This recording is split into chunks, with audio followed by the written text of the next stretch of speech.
Hegemony as soft power.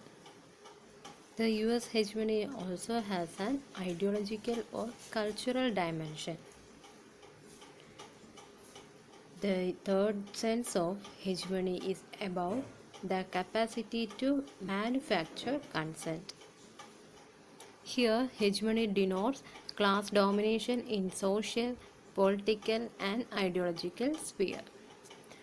Manufacture consent എന്ന് ഉദ്ദേശിക്കുന്നത് സമ്മതം നേടിയെടുക്കുക, അതായത് ഫോഴ്സോ മിലിറ്ററിയോ യൂസ് ചെയ്യാതെ തന്നെ മറ്റു രാജ്യങ്ങളുടെ സമ്മതം നേടുക. ബൈ ഐഡിയോളജിക്കൽ ഇൻഫ്ലുവൻസ് ആയിരിക്കാം, അതല്ലെങ്കിൽ കൾച്ചറൽ ഇൻഫ്ലുവൻസ് ആയിരിക്കാം. അതിനെയാണ് മാനുഫാക്ചർ കൺസെൻ്റ് എന്ന് പറയുന്നത്. Here hegemony arises when the dominant country wins the consent of the dominated classes. That means the dominant power is able to win the consent of the submissive people. The behavior of the weaker countries is influenced through ideological or cultural means to make them act in favor of the dominant power.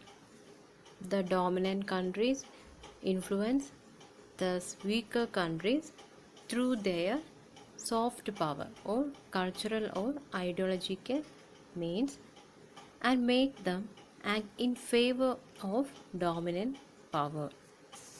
Thus, the dominant power remains preeminent. Preeminent means supreme.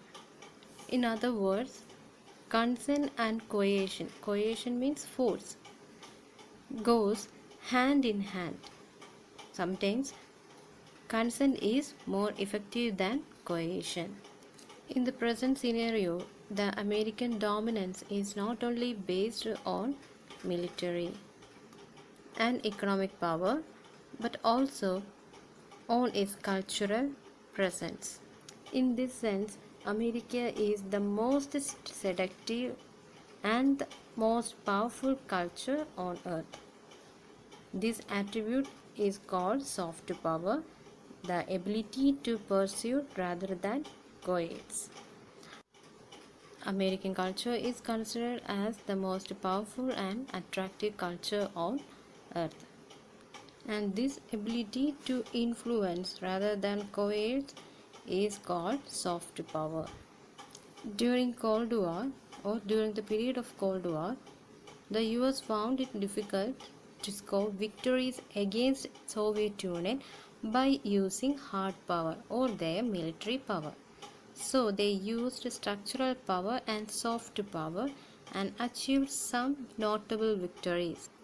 For example, in the beginning of chapter we discussed 3 stories, and here take the case of Andre and his blue jeans. Okay. And the American blue jeans became a fascination of the Soviet youth. They considered blue jeans were the ultimate symbol of liberation or freedom. The attraction created by blue jeans among the youth of Soviet Union was not a simple issue or was not a silly issue, because it shows that the US was able to create a generational divide in Soviet society on the basis of a cultural product.